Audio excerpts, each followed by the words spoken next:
I have a confession to make, and that is I am a recovering worrier.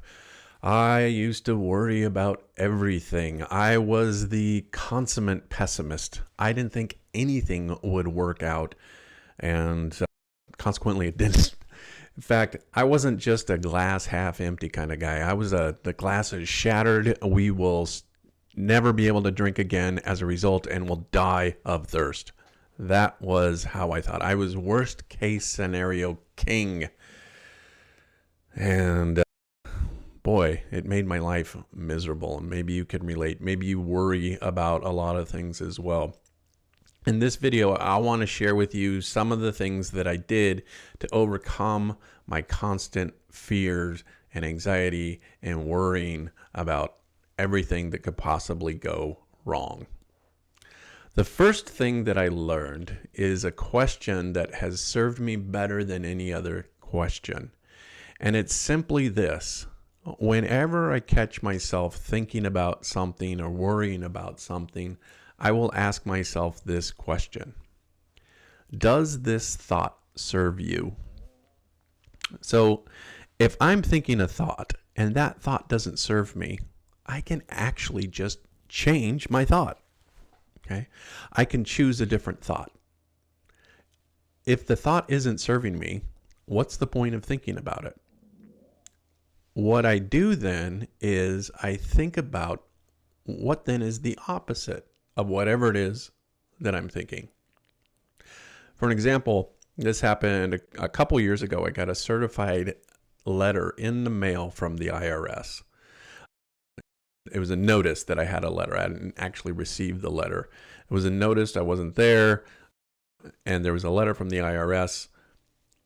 And this was on a Friday evening when I came home from work. And so suddenly I started obsessing about, oh my gosh, what could this letter be that the IRS was sending me?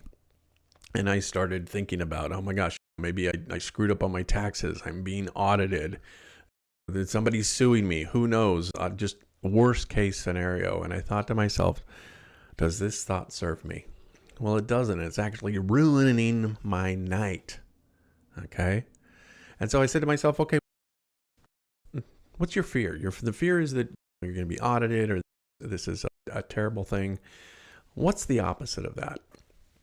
And I thought the opposite of that could be that maybe they found an error in my taxes and they wanted to give me a refund that I didn't know that I had.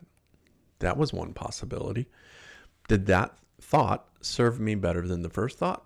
It sure did. Okay, so I decided I would try to focus on thinking about the opposite. Every time that thought came up in my head, oh my gosh, I wonder what this letter is, I simply just said to myself, maybe it's a refund. Now, that worked to some extent, but it also, as the night wore on, I found myself drifting back and forth in between the obsession and the worrying about what this might be. And so I decided to myself, you know what? I'm going to make a plan. And the plan is this. The post office opens tomorrow morning at 8 a.m. What I'm going to do is I'm going to drive down to the post office, and when it opens at 8 a.m., I'm going to take my little tag or my little note that they gave me, and I'm going to trade it in, and I'm going to see what this letter is all about. I can't do anything about this letter until I see it.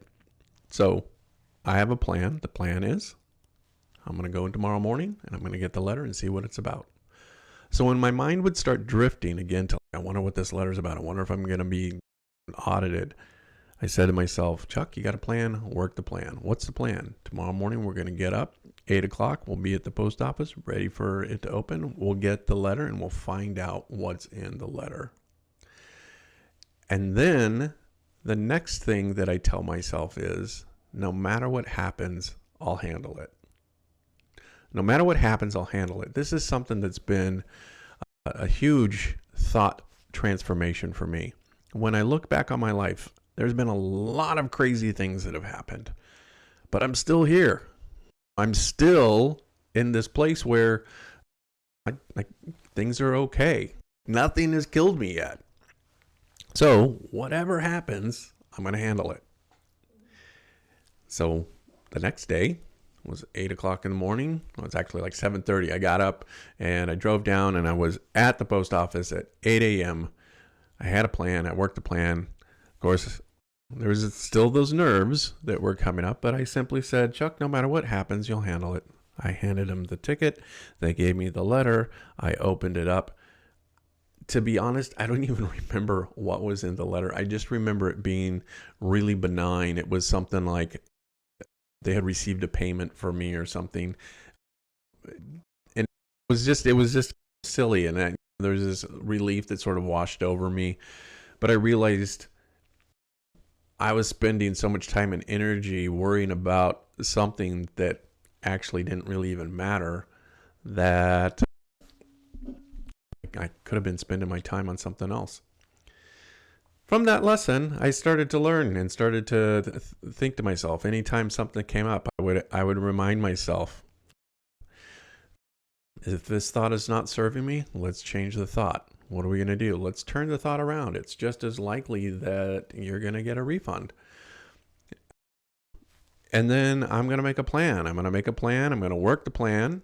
And anytime I start to worry about whatever it is, I just remind myself that I have a plan and I'm going to work the plan. And I remind myself that no matter what happens, I'll handle it. I've been able to reduce my anxiety and my worry tremendously by just implementing these simple questions and reminding myself that no matter what happens, I'll handle it.